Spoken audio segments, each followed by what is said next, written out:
Welcome to the Elevate and Execute podcast, where the big question is this: how do we elevate our lives and our businesses to do more? We talk about real estate, life, and whatever the hell we want. Welcome to the show.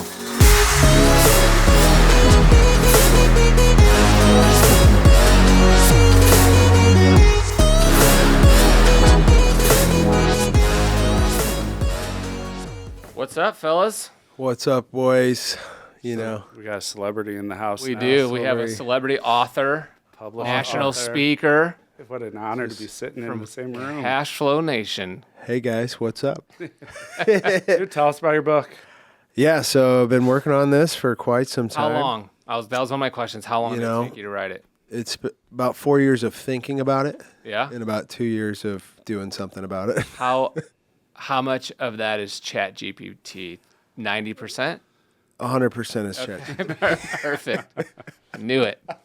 He wrote it in 30 minutes.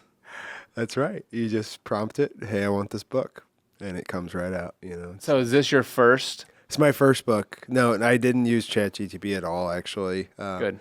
I wanted to do it the old-fashioned way, and maybe a second book I'll explore that as an opportunity, but I didn't. Use the typewriter?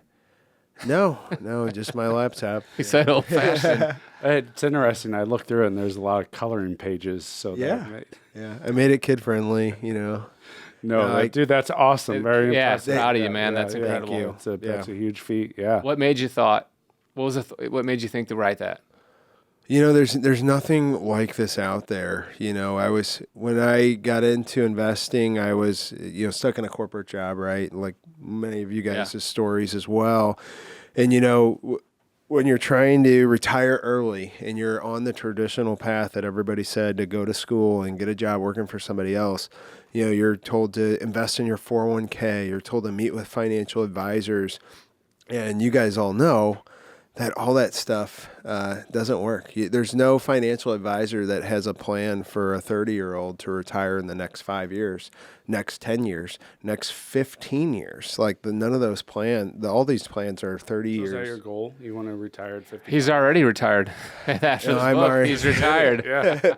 Cash him out. He's done. Cash flow, baby. No, so there's this huge need for people need access to be able to invest in real estate safely with somebody that can advise them to do that.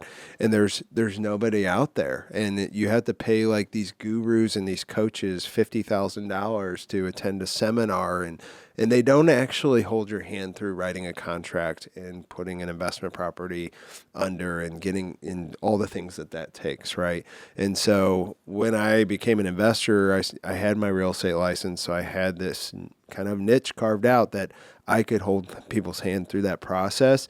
And then when I went to learn more about how I could do this better, how I could find out more about helping people invest as an agent, there was no resources out there. Nobody was what everybody said it was a worthless venture.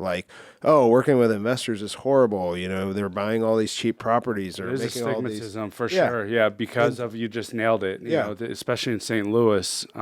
There's a recent podcast I just listened to, and the guy was promoting $80,000 properties in St. Louis, and he's like, call an agent in St. Louis, and you call any agent in St. Louis and ask them to go see a $70,000 or $80,000 property. Good luck to have that agent show up. Right. So he's exactly one of the right. things you came up with, it was a formula to make it worth everybody's while for you to show up to show that property. Exactly. Yeah. So all this is in the book. We came up with a solution for all of those points of contention that agents didn't want to work with these investors, and we made it profitable for us. We made it profitable for the clients, the investors themselves, and we just developed a system over the last 6 years that has produced extraordinary results for me and my team. So I'm at eXp Realty, and I've won the Icon Award 4 years in a row just only serving investors.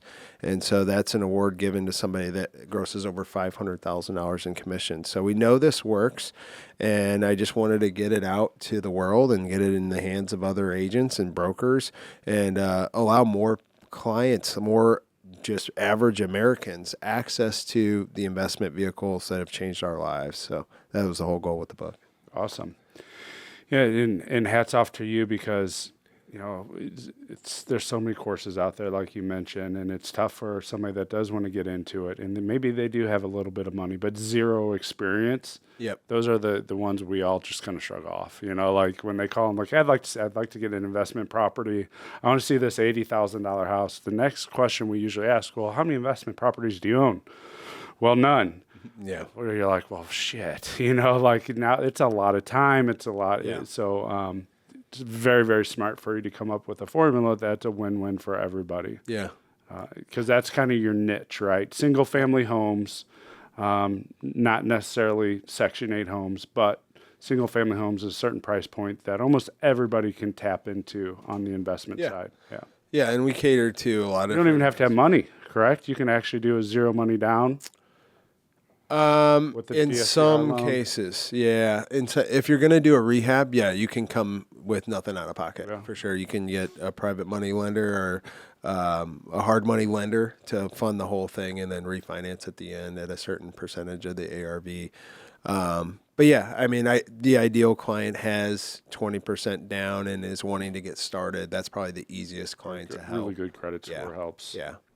That's awesome, dude. Yeah. We're super proud of you. Great job, very man. cool. Who published it? How did you get that? It seems like there's a lot to I that. asked them all these questions already. I know the answer. Yeah. So yeah, this is a good question. It's independently published. We used a firm to kind of help us get that out. Dream Starters Publishing. They've been phenomenal at helping get the book into this format that you see here from my Word document that I had at home to begin with. But yeah, they got it on Amazon, and we just released the book today. We've got a lot of sales coming in, and the hope is that it hits an Amazon bestseller. How do you do that? So can you, maybe it's giving away too much information, but explain what you told me in my office before we jumped on is how Amazon works, which that's the crazy part. Because my question is, I go, dude, did you have to buy a whole bunch of books, and are they sitting in an Amazon storage somewhere? Because that's what I would assume, wouldn't you? This is the protocol. I mean, I would think that you probably are you're shipping them from when someone places an order, but I don't know. Yeah, it kind of shocked me when I went into this whole process of, do you solicit the manuscript to publishers, or do you self-publish, or do you use kind of a combination of the two, which is what I did with Dream Starters, where it's my book and I own the rights and any money that comes in on it, but I hired them as an agency to help push it out for me. And so one of the benefits to that is we used Amazon. So everything is shipped and printed from Amazon itself. I don't hold any inventory. Print? Yeah. So when of course they do. Yeah. So when you order the book today, Which I already did. It's not sitting in a warehouse somewhere. It's getting printed. It's literally being printed in this format and shipped to you in 2 days. So like you're ordering today, you're getting it 2 days from now. It's incredible. So how do you pay? Let's talk about the numbers. How do you pay Amazon? What did they get, a percentage? You don't pay Amazon. It's every time somebody buys a book, there's costs that come out that go to Amazon. What percentage? This I was telling Kyle, I don't remember the exact splits. I want to say it's like, depending on the size of your book, and it's like the amount of pages? Yeah. Or if you yeah. So I want to say dictionary. Adult. It's somewhere between like $3 and $5 to the cost of Amazon printing and shipping your book for you. Okay. So it's still not terrible. Extremely cheap. Yeah. Right. Yeah. And so then it's whatever price you set above that number, where you can. Now you have a profit margin. And let's say it's $5 to print and ship the book, and then you're charging $10 on Amazon to sell your book. That's a $5 margin. So in that case, it would be like Amazon would take 60% of that profit margin and give you 40%. And what about your publisher? There's no publisher. DreamWorks. Well, the agency that was just paid up front. Yeah, we paid up front, flat fee to have them help orchestrate. Can you share that flat fee or a ballpark? I'm just curious. Yeah, I don't know. Like I said, I don't know if I'm allowed to. Working on it for 10 years. The numbers have changed. Yeah, so it was around, with inflation. It's about $1,500 to hire them. Which isn't terrible. No. That's very cool. That's very reasonable. Yeah. I just, and you probably listened to the same podcast. was Bradley, and he said everybody needs, even if you don't publish it, write a book. He's like, everybody should write a book. And this is before. Did he say why? No, he's just like, just good to get it out there. Yeah. Before I even knew you were doing it, and then you came out with yours. You kept this a secret. Yeah, I didn't want to let the cat out of the bag before. Because we would have stole the idea. Exactly. You guys always looking to one up over here. I'm not telling these bastards anything. Well, that's awesome. Not dude. many people knew, and I didn't want it to get, That's very cool, man. Super was. proud of you. Yeah. Congrats! I can't wait to read it. I get it on Saturday. Dude, I don't know how you find the time. To be quite honest. So. It's early in the morning. Every sentence that I wrote in this book was before 6 a.m. No kidding. That's incredible. Without a doubt, I had to set my alarm. That's before awesome. anybody How you else create got out. time? Yeah. It's got to be in the morning. You have kids, Good and for you. It's just a practice of sitting down for 20 minutes and saying I'm going to type. Dedicating that And time. sometimes I'll get into flow and I'll go an hour that morning. Other times I'm like struggling to get to 20 and I just call it quits and start over the next day. But once I started getting consistent at that process, it was like a 3 or 4 months and I had the whole manuscript done. Well, final drafted. And then the final edits are what really. Who does the edits? Yeah, that's what I was going to ask next, because here you think my wife's anal. She's a huge reader, and she'd be sitting there reading, and be like, I can't believe whoever edited this book. There's so many punctuation and and not just that part. But I think what you wrote at 4 a.m., 5 a.m. for the last 2 years, you think it maybe it doesn't all fit together in a sequence that it should. So that's part of what the editor does too, right? Yeah, and I didn't have an editor, so I self-edited. So once I said, okay, all the chapters are written, then came another 3 or 4 months process where I just read through my book cover to cover with a pen, and I was marking it up and switching sentences and doing all of what you just said. Hey, I'm introducing this new concept here, and I wrote this chapter probably months after the other chapter that I thought referenced it, but it actually doesn't reference this idea. So now I got to bring an intro to that idea earlier. And so it did. And I probably read the book 24 times doing that. So that's where it really was kind of a tedious process of constantly reading your book and always finding something new the next time you read it. But over the course of that, it got to a product that I could be really proud of and hey, this reads well now. And I was excited about releasing it today. So cool. And I love how you said Bradley says everybody should write a book, because after doing this, it was a lot of work, but it's so satisfying that I'm already starting a second book, which is Are you really? Yeah. What's this one going to be on? This one's going to be on health.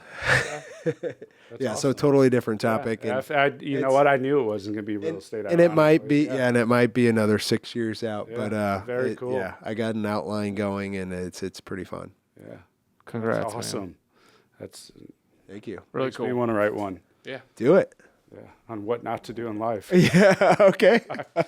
Because I've done it. That could be fun. Yeah. School of Hard Knocks. Yeah, I like it. But again, not to. Brad wrote the hard way. Which it's kind of the same thing. Yeah. We all kind of learn that way. Well, cool, man. Awesome.